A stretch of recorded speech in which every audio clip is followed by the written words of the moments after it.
Muito boa tarde a você conectado conosco aqui pelo Notícias Agrícolas. Está no ar o nosso boletim de mercado olhando para o boi gordo.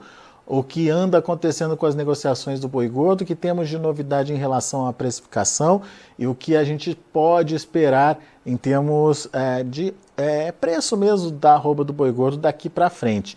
Temos no mercado físico dois desafios aí para serem entendidos e superados. O primeiro deles é essa questão da doença de Newcastle no frango, que interrompe as exportações de frango. Até que ponto o frango que vai, em vez de ser exportado, fica no mercado interno, isso pode impactar na competitividade aí da carne bovina e, consequentemente, baixar consumo. E o outro desafio é a questão da chegada dos animais de confinamento e como esses animais estão sendo colocados aí à disposição dos frigoríficos. Quem traz mais detalhes para a gente é o Herbert Aguiar, lá da Red Agro Consultoria, está aqui já com a gente. Seja bem-vindo, meu amigo. Obrigado por nos ajudar a entender um pouquinho mais desse mercado que até então estava tranquilo, Herbert, mas desde a semana passada a gente já viu aí o mercado físico dando continuidade ao movimento de alta, mas o mercado futuro já sinalizando aí um recuo nas cotações, né? O que isso pode significar para a gente, o que o mercado está analisando e como esses dois fatores que eu citei, a doença no frango e, consequentemente, a menor exportação, né, de frango e também a entrada dos animais de confinamento podem impactar aí na precificação. Conta mais para a gente qual é a sua expectativa. Seja bem-vindo. Obrigado aí, Alexander, pelo convite. É uma semana de muitas dúvidas, né? A gente inicia aí segunda-feira com essa questão do frango ainda com um ponto de interrogação, né? A gente vê que a Associação Brasileira de Proteína Animal, ela soltou uma nota que isso às vezes pode demorar 30 dias para chegar a uma solução, e aí 30 dias com esse volume de carne de frango entrando no mercado interno, não saindo para fora, isso talvez pode trazer um competidor bastante agressivo, né, para a proteína de boi, e é um desafio que a gente tem pela frente. Tomara que a gente consiga desenrolar isso rápido, né, que as autoridades consigam resolver isso e, de certa forma, a gente voltar a esse fluxo de exportação. Só lembrando, Herbert, que o preço está nos atuais patamares muito em função também dessa demanda interna que estava competitiva com as demais proteínas, né? Carne de boi estava competitiva aí com frango, com suíno, enfim. Será que continua depois dessa questão? Essa é a dúvida, né?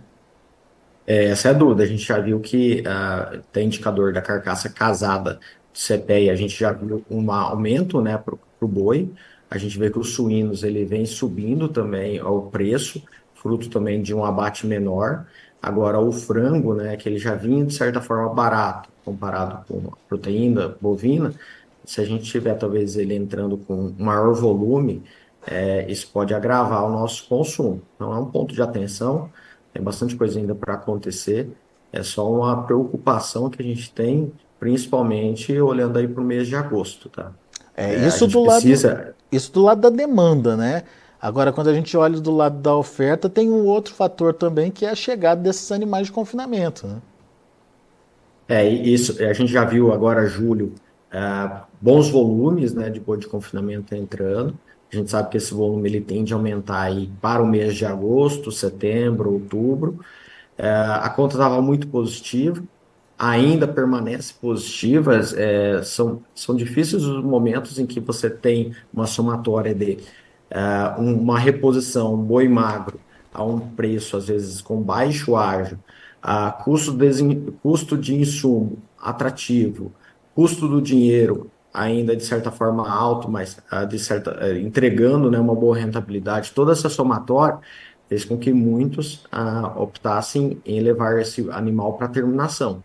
A gente via, já há algumas semanas, a gente vinha falando sobre esse spread do boi gordo físico com o futuro, ele se espremeu agora. A gente falava, algumas semanas atrás, um boi a 225 em São Paulo, né, indicador CPEA. Hoje já é 232, então a gente viu ele subindo R$ 7. E a gente viu agora o futuro saindo ali da faixa de 245, 247, caindo hoje abaixo de 240. Então, esse spread, que é muito benéfico para o produtor, que vai fazer engorda, fazer o gerenciamento de risco dele e garantir uma boa rentabilidade, agora ele se espremeu. Muitos produtores procurando, né, opções para se defender, para fazer o seu hedge da operação. Alguns frigoríficos já se colocaram fora do termo em algumas regiões, tá? Que é uma opção, né, para você conseguir garantir preço e escala. Agora sobra algumas opções em algumas praças, que é o mercado futuro. O mercado futuro ainda dando uma boa chance para o produtor. Lógico que piorou um pouco a margem que você tinha ali atrás, mas ainda tem espaço para se defender. Temos que tomar cuidado, né, Alexandre? A gente já sabe de alguns relatos de boitéis em São Paulo, principalmente, com fila de espera para alojar animais, fruto de uma boa rentabilidade.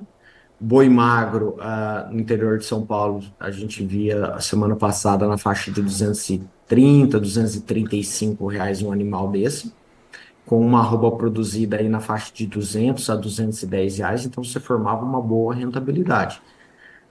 Agora, vamos ver qual vai ser o próximo episódio. O produtor tem que ficar atento aí, olhar sua conta, não deixe esse mercado passar, não. Você acredita que, diante das informações que a gente tem agora, essa tendência de alta do mercado futuro ela foi interrompida? Voltamos a ter uma tendência de baixa agora, Herbert?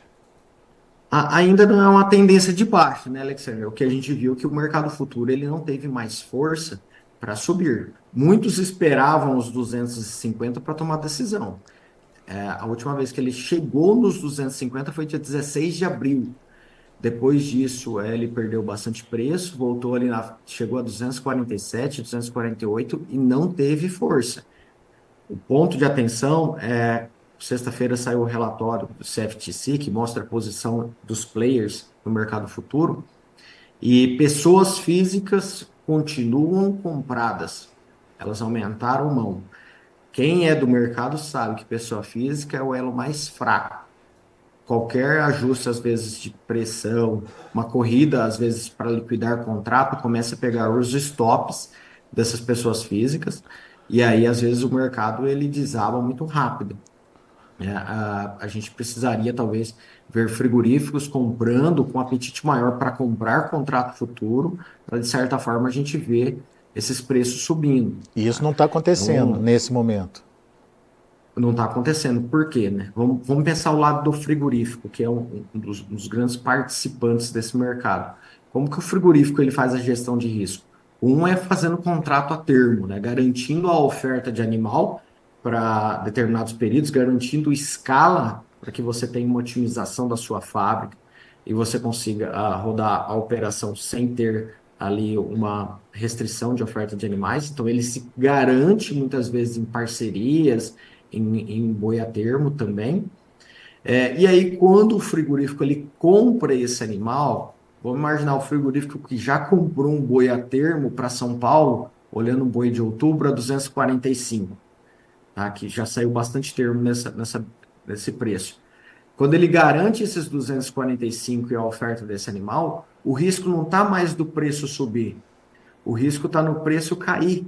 E aquele 245 que ele ficou com o boi comprado, daqui a pouco ele está pagando boi, comprando boi de 220, 225, e aí ele tendo que pagar boi de 245 que ele já firmou o contrato lá atrás. Então ele precisa se defender, e aí ele utiliza do mercado futuro para se proteger, para defender o risco dele. Se ele avança demais nos termos, ele não vai querer ter a opção de falar assim, eu vou defender da alta. Não, ele vai começar a se defender da queda. Então, aí, às vezes, você pode ver o frigorífico talvez saindo de posição de compra e entrando em posição de venda, né, em maior volume. Então, é fator que a gente precisa monitorar. O produtor ele não precisa ser expert nisso, né?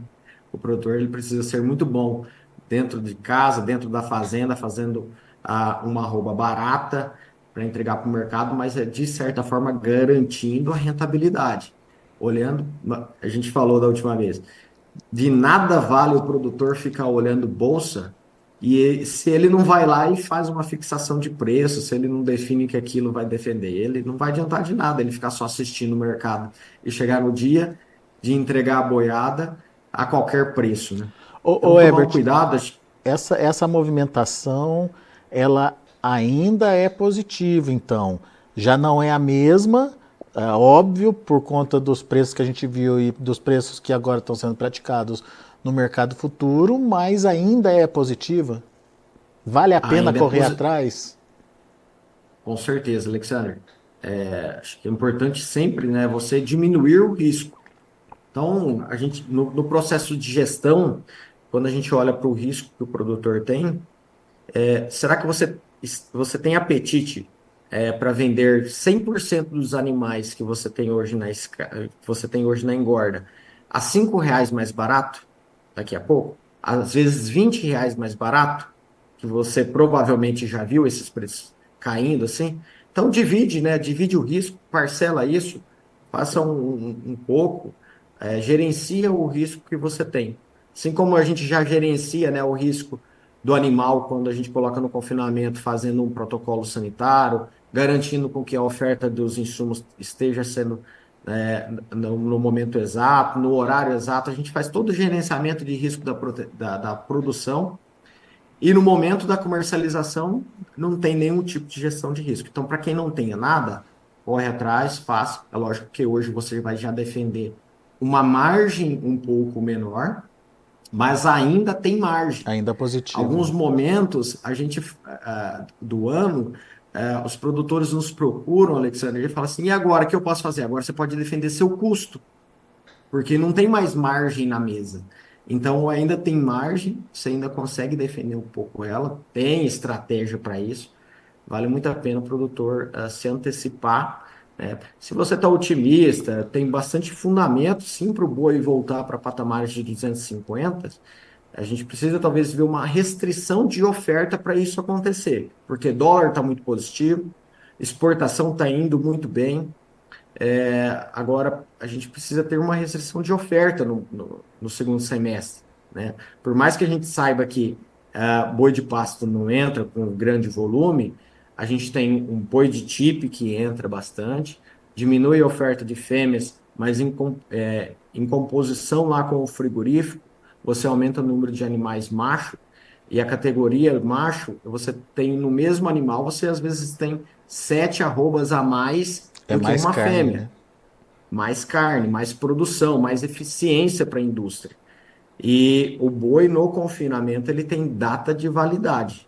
Você às vezes postergar, às vezes porque o preço não está tão interessante, e a gente viu isso nos últimos 3 anos acontecendo, tomara que não aconteça no quarto ano consecutivo.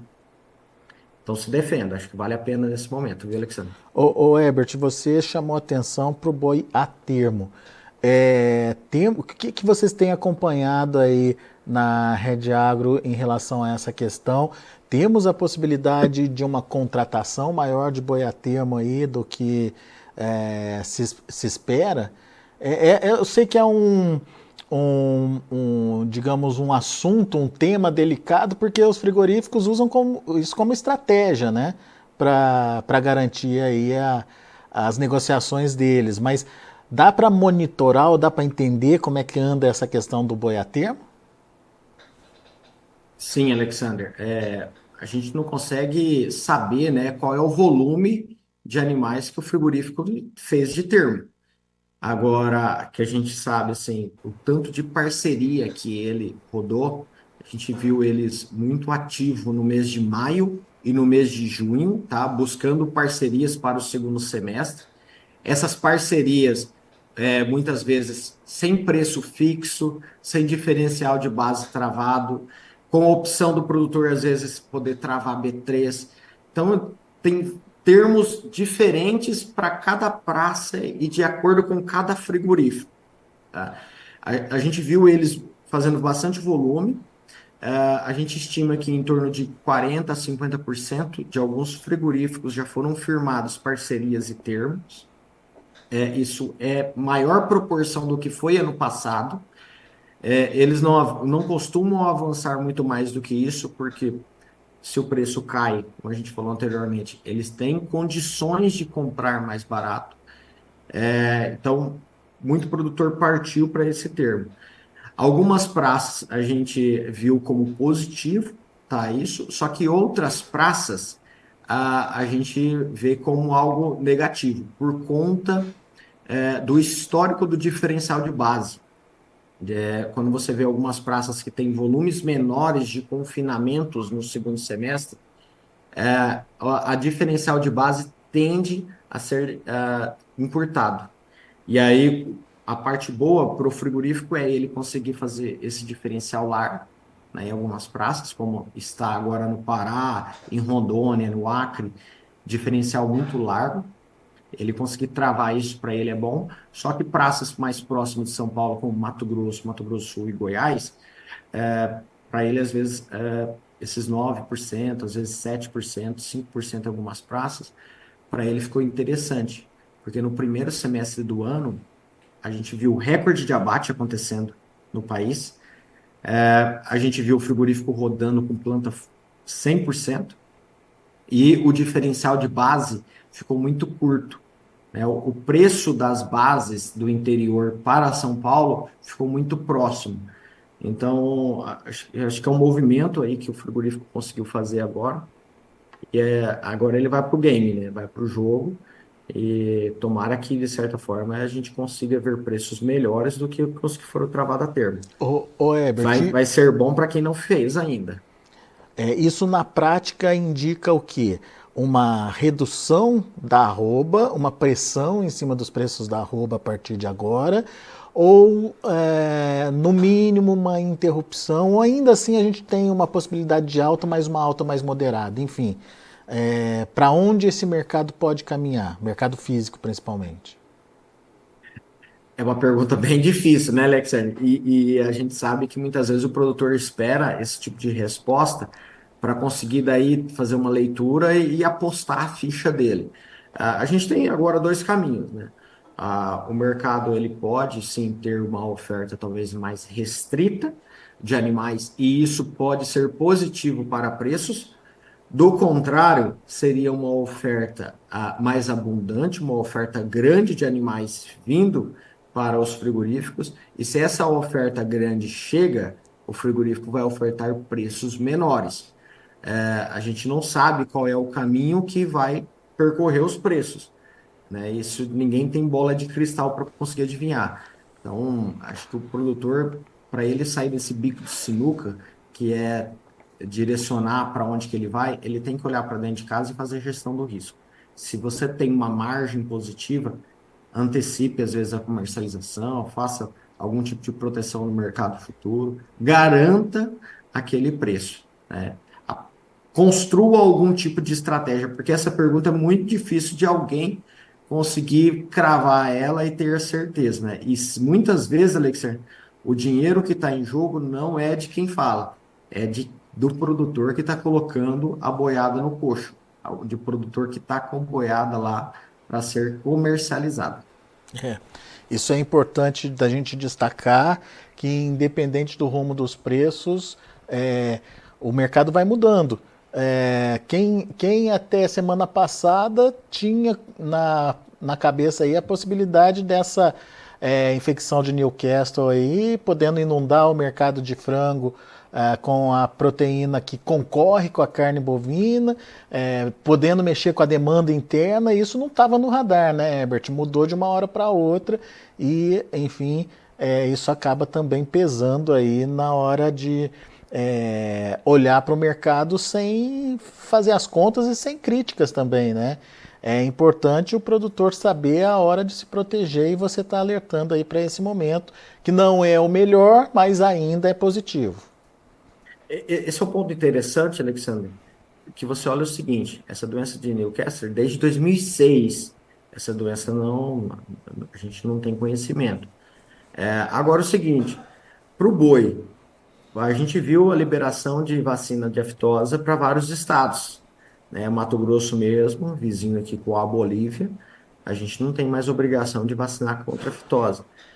E se daqui a pouco a gente tiver algum evento de vaca louca, de aftosa, algum risco sanitário que está todo dia correndo, produtor que está lá com milhões dentro das baias, sem nenhum tipo de estratégia de comercialização, daqui a pouco ele precisa sair e vender esse boi para o frigorífico, num determinado momento como esse. Então, acho que esse é um risco que a poucos têm alertado. 2021 a gente viu muita gente perdendo dinheiro grande com o efeito da vaca louca lá no segundo semestre, em agosto, setembro de 2021. Então é um ponto que, poxa, ninguém sabe o que vai ser agora de tarde. Imagina como que vai ser daqui 2 meses, daqui É, 3 meses. Você tem uma tendência de mercado, né? Uma tendência de mercado de preços mais firmes. Agora, isso demanda muito de muitos fatores, né? Se a gente daqui a pouco vê o dólar apreciando frente ao real, a gente vê talvez saindo desses 5,50 que a gente tem hoje, que é muito positivo para exportação, a gente já fica menos competitivo na carne em dólar, nossa carne lá fora. A gente viu relatos da Austrália, que é um grande competidor nosso, com um problema grande de seca lá. E isso tem feito muitos produtores lá levar gado para o abate. A gente já tem uma escala gigante lá para poder matar boi. E isso também pode ser um competidor externo competindo com com volumes nossos para exportação. Apesar da nossa carne estar muito barata no comércio internacional, a gente vê que a Austrália também é um risco para nós. Então tem muito risco na mão do produtor e não adianta você ficar só apostando que o mercado vai subir, vai subir, vai subir. E se o mercado cair, você perder dinheiro aí, vai ficar difícil.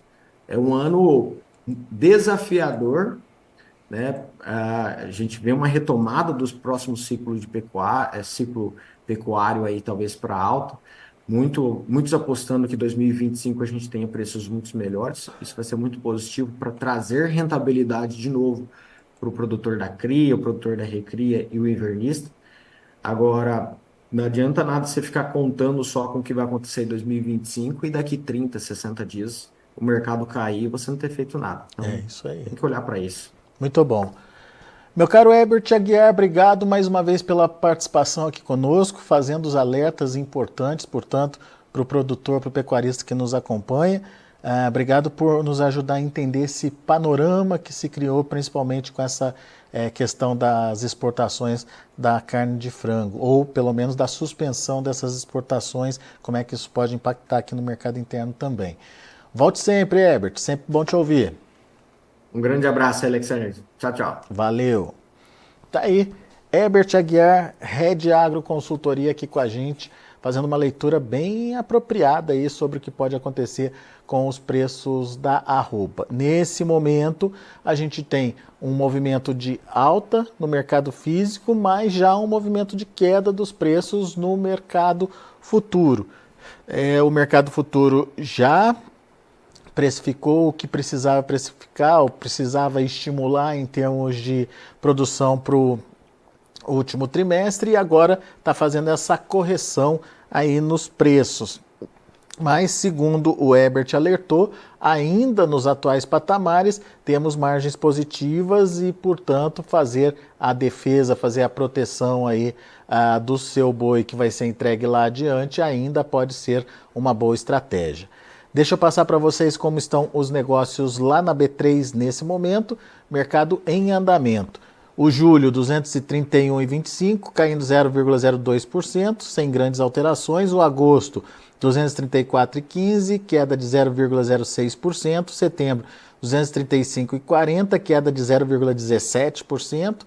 E olha outubro, R$ 240, queda de 0,44%. Já teve maior, a gente já viu esse outubro trabalhando aí a R$ 239 por arroba.